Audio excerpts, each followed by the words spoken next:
title of this tutorial is Other List, a Detailed Overview. The first thing I'd like to bring to your attention is our toolbar at the top of the screen. There is a separate tutorial that covers all aspects of the toolbar. That tutorial is titled About Our Toolbar and can be found on our YouTube channel titled WardrobeTools Software and Services. Immediately below the toolbar is the Forms tab object. It will generally have a number of tabs and an occasional subtab object within a given tab. Tabs help to categorize and organize various features and processes of each module in an order of importance. The title of the first tab is About, found on the far left of the tab object. There is a separate tutorial that covers all aspects of the About tab and its subtabs. That tutorial is titled The About tab and can be found on our YouTube channel titled WardrobeTools Software and Services. Conceptually speaking, other lists are defined to be charity list, consignment list, laundry list, and travel list within our WardrobeTools applications. However, you may find other uses as well. Prior to creating a list, it's helpful to have created your favorite charities, stores, consignment shops, and similar in advance within contacts. They will then be available to be selected and thus associated to any list. By doing this, you will never have to type their information again other than updating a change to their contact information. Once you've created the list, you can then associate a company or person to the list where applicable. Then give it a date, fill in any accompanying notes, and add the inventory items to the list. If you have entered cost values for each item in the inventory module, they will sum to a list total value. Once completed, you can print it to paper or PDF, then use it for packing, send to your accountant, or other things. Depending on the type of list you have created, the inventory items will have their status changed from active to whatever type of list they were added to. When you associate inventory items to a list, a duplicate record of the item is actually created for historical reasons. Therefore, when you check items back to active inventory, the list still has the items associated. Items that you have added to a travel or laundry list need to be checked back into inventory upon their return. You do this by simply clicking on the button titled Check Items Back into Inventory. Doing so changes the item status back to active. We provide two methods to add items to a list: the Filter and Select method and the Find and Flag method. Both methods function in the exact same way as they do within the Assembly module. If you have already used the Assembly module, you will be familiar with the two methods referenced above. Let's look at the tab titled Create. Step 1. Create List. To create your list, select New from the toolbar. Each list you create contains a number of useful fields to document information about the list. Use only the field you need. The only field that cannot remain empty is the List Type field. As items are added to a list, their inventory status changes depending on the type of the list it was added to. Please go to the About tab and then select the subtab titled Item Status for a more detailed explanation of item statuses.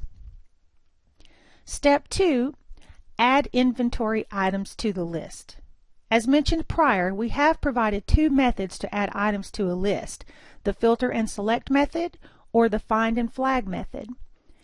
As you can see, we have provided our ubiquitous Filter and Select method to locate items needed for the list.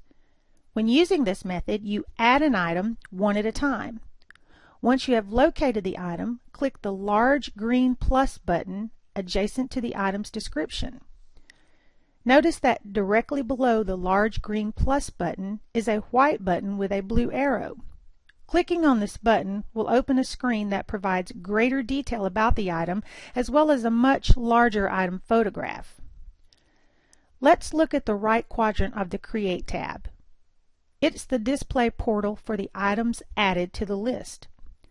Within each record, you will find the same white button with the blue arrow, which functions the same as the one within the Filter and Select display. There is also a white button with a red circle with a diagonal line through it.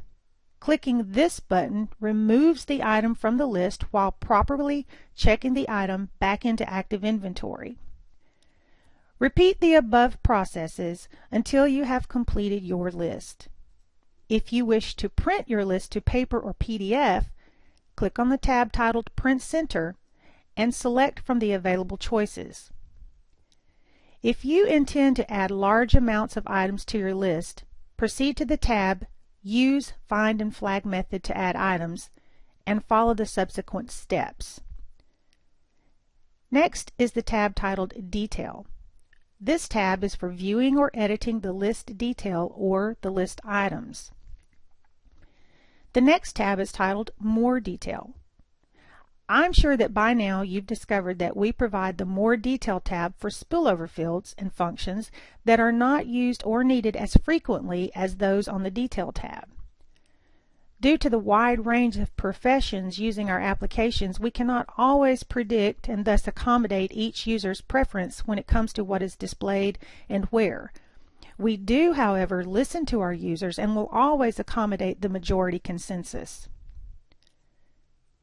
The next tab is titled Expanded View of List Items. Very simply, this view provides a larger view of each list item and displays the status and the value for the current item, thus allowing you to enter monetary values for each.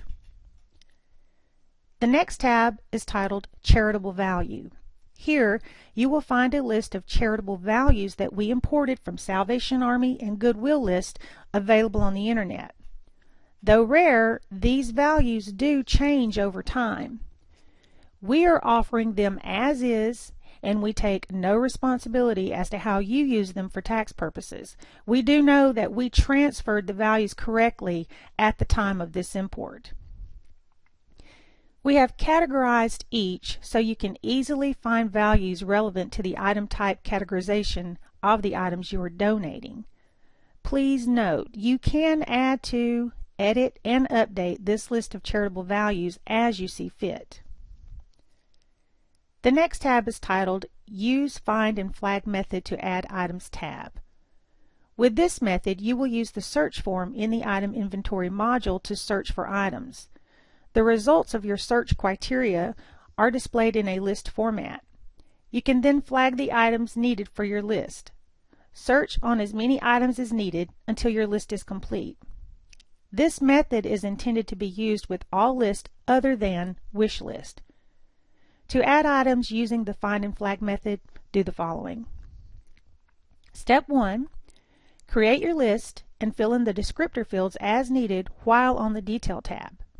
Then select the tab titled Use Find and Flag Method to Add Items and follow the subsequent steps until you complete your list. Step 2. Click on the Step 2 button to proceed to the item search form. You arrive at this form in the proper mode to accept search criteria. However, it is always advisable to check for any flagged items you may have flagged for a previous list but did not clear the flags prior to searching for items for your current list. We have provided 4 buttons on the right side of the search form to facilitate this. Each button specifically searches for its respective flag value. Minimally, you should check for the flag value that corresponds to the list type you are currently wishing to add items to. If you discover that you have flagged items lingering from a previous list, use the appropriate Clear Flag button to release those items or manually change the flag value to none for each. After checking for previously flagged records, you must use the button titled Begin Your Search for List Items to reinitiate the search for currently needed items. This places your WardrobeTools application back in the proper mode for accepting search criteria. You are now ready to find and flag items for your list. First, enter the search criteria you wish to use to find the first group of items. Next, click on the button titled Click Here to show the results of your search criteria. You will be taken to a list view display of all the items that met your search criteria. Step 3. Review the list of items that met your search criteria and flag any items you want for the list. Repeat this find and flag process as often as needed until you feel that you have found all the items needed. Step 4. Find flagged items. Click the appropriate Find button to gather the flagged items to be imported into your list. Step 5. Import flagged items to the list. At the beginning of Find and Flag process, the list ID was captured and placed in the Select a List List ID field. If for some reason the list displayed is not the list you want to add these items to, place your cursor in the Select a List List ID field and a value list pops up, allowing you to select the list of your choice. Next, click on the button titled Import these items into your list. And pray our computer doesn't explode. After clicking on the button, you are presented with a dialog window asking, "Are you sure you want to import these items to your list?" and a given choice of yes or cancel. If you choose yes, you will be asked if this is the list you want the items to be imported to. If you answer yes, your flagged items will be imported. After the import process has completed, you are presented with a dialog window asking whether you want to clear the flags from the items just imported. Answering yes clears the flags, while answering no leaves those items flagged. You are then returned to the list screen where you begin the Find and Flag process. Now that you have been returned to your list, the Find and Flag process is complete. You could then review the items added and, if necessary, remove any you don't want. If more items are needed, repeat the Find and Flag process or use the Filter and Select method to add those items. When you feel your list is complete, you can print it to paper or PDF. During the import process, the status of your inventory items will change depending on the type of list you added them to. For example, charity list, the status will change from active to donated to charity, and the active field's value will change from yes to no. Consignment list, the status will change from active to on consignment, and the active field's value will change from yes to no. Travel list, the status will change from active to traveling, and the active field's value will change from yes to no. Laundry list, the status will change from active to at cleaners, and the active field's value will remain as yes. These items retain their active equals yes status so that they are available if you wanted to create a travel list prior to those items returning from the cleaners. When items return from cleaning or travel, you must check them back in as active inventory. Doing so changes their inventory status to active, thus making them available to be selected for some other need, while leaving the list and its related items intact for historical value. Conceptually speaking, you don't have to complete any item flagging process in one sitting.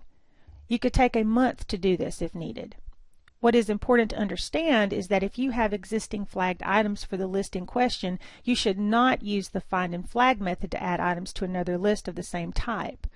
Doing so will add the items intended for the first list to the second list. You could, however, use the Filter and Select method to populate the second list of the same type, while the initial list has items flagged and waiting. The next tab is titled Print Center. As stated in other module overviews, this is for everything related to printing.